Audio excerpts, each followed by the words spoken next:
pembangunan.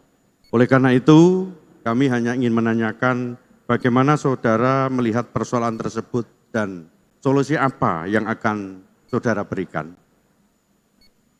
Ada tambahan atau sudah cukup, Bapak? Cukup? Oke, kita hentikan waktunya. Saya berikan kesempatan untuk calon gubernur nomor urut 1 memberikan jawaban. Waktu Anda 3 menit sejak Anda berbicara, Pak.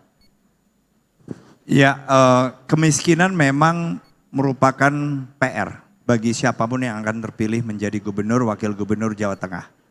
Karena memang di SDGs atau Sustainable Development Goals ini, target yang disepakati oleh negara-negara hampir di seluruh dunia itu pada tahun 2030 itu 0.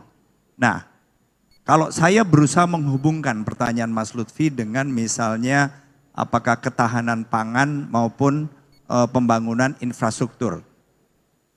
Pembangunan infrastruktur jelas akan memungkinkan konektivitas antara kota, desa, sedemikian rupa sehingga yang tadinya terisolasi atau bahkan tertinggal ini bisa lebih cepat dalam mengejar.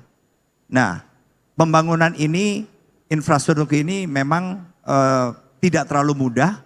Kita punya tanggung jawab yang besar dan kita sejauh ini sudah memiliki 7 koridor misalnya dari seluruh jaringan infrastruktur jalan yang ada di kita. Tetapi kita memang harus terus berusaha untuk meningkatkan kualitas. Karena jalan-jalan yang menjadi tanggung jawab provinsi ini kan kira-kira masih ada 14%-an yang masih lebarnya itu kurang dari 7 meter. Jadi salah satunya adalah bagaimana kita 5 tahun ke depan ini berusaha untuk melebarkan jalan-jalan yang menjadi tanggung jawab provinsi dengan budget kita agar minimal mempunyai kelebaran 7 meter. Jadi ini juga salah satu yang akan membuka akses jalan-jalan yang kemudian harusnya bisa dilalui oleh misalnya apakah proses produksi, pengolahan maupun distribusi hasil-hasil pertanian, perdagangan ke seluruh rumah tangga di Jawa Tengah. Jadi ini adalah salah satu program kami di mana kami akan menargetkan secara spesifik 14%-an jalan provinsi yang saat ini kelebarannya kurang dari 6 meter untuk minimal menjadi 7 meter. Itu ada tambahan, Mas? Ya, secara sederhana adalah mengatasi kemiskinan dengan cara membuat masyarakat usia produktif mempunyai pendapatan. Maka pasangan Andika Hendi hari ini punya 2 metode. 1, mempercepat izin, tidak ada pungli di dalam proses izin, kemudian juga membuat kepercayaan investasi masuk ke Jawa Tengah, sehingga terjadi rekrutmen tenaga kerja. Bagaimana kemudian yang tidak diterima sebagai tenaga kerja? Maka kita akan kembangkan UMKM yang kemudian disupport pemerintah dari mulai permodalan sampai akses pasar. Waktu Anda habis, Bapak, terima kasih. Saya berikan kesempatan untuk calon gubernur nomor urut 2 memberikan tanggapan atas jawaban dari Cagup nomor urut 1. Waktu Anda 2 menit sejak Anda berbicara. Baik, terima kasih. Mungkin masukan yang bagus juga dari Pak Andika dan Mas Hendi. Cuman yang dalam rangka 10,47% itu adalah besar. Artinya 3 hal terkait dengan kemiskinan di Jawa Tengah. 1 dari pendapatan. Pendapatannya apa? UMR di Jawa Tengah sangat kecil sekali, yaitu 2.035.000. Kemudian apa? Di tempat kita dari segi pendapatan hampir 140.000 masyarakat Jawa Tengah kena PHK terhitung September kemarin. Kemudian yang ketiga apa? Stabilisasi serapan hasil tani dan nelayan rendah.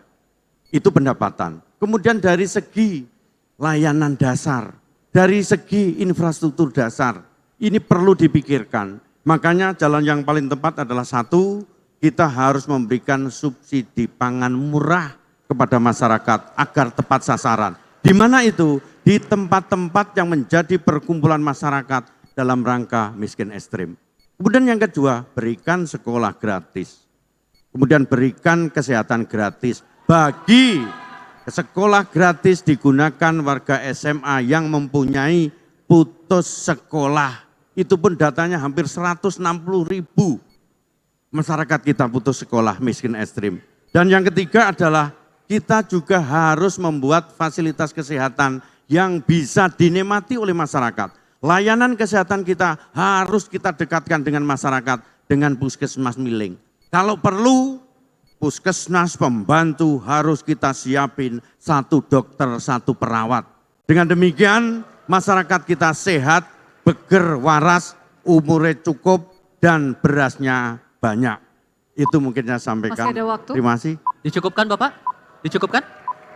Cukup Bapak? Oke, kita hentikan waktunya. Teman-teman terima kasih. Kita berikan kesempatan untuk Cagup nomor urut 1 memberikan respons atas tanggapan dari Cagup nomor urut 2. Waktu Anda 2 menit Pak, sejak Anda berbicara.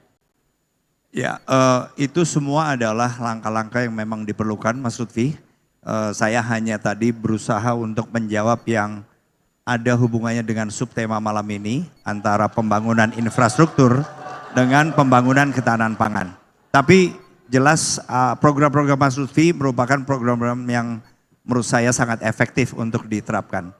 Jadi saya hanya menambahkan lagi, memang untuk infrastruktur ini dalam rangka mempercepat bagaimana pemerintah Provinsi Jawa Tengah bisa menurunkan jumlah rakyat miskin kita adalah memastikan selain dari tanggung jawab provinsi tadi yang memang jalannya diperlukan untuk minimal selebar 7 meter, juga memperbaiki. Jadi sisa anggaran yang ada selama 5 tahun, fokus utama tadi adalah jalan yang kurang dari 6 meter, tetapi fokus kedua apabila masih ada anggaran, kita akan benahi sekitar hampir 30 sekian persen atau 26% jalan yang lebarnya antara 6 dan 7. Karena ini penting sekali agar kabupaten kota ini juga bisa memanfaatkan jalan-jalan atau infrastruktur yang menjadi tanggung jawab dari provinsi. Mas Hendy ada teman? Ya, terkait dengan jalan, kalau dari 2.440 km persegi, mohon maaf kilometer, ternyata jalan yang kondisinya rusak ada sekitar hampir 28%, ya kan? Artinya masih ada sekitar 700 kilo yang kondisinya tidak bagus. Maka kalau kami skala prioritas mestinya akses jalan yang bagus itu adalah menuju ke potensi ekonomi, menuju ke sarana pendidikan, menuju ke sarana kesehatan, supaya masyarakat kemudian bisa mendapatkan fasilitas yang layak dari pemerintah provinsi. Terima kasih.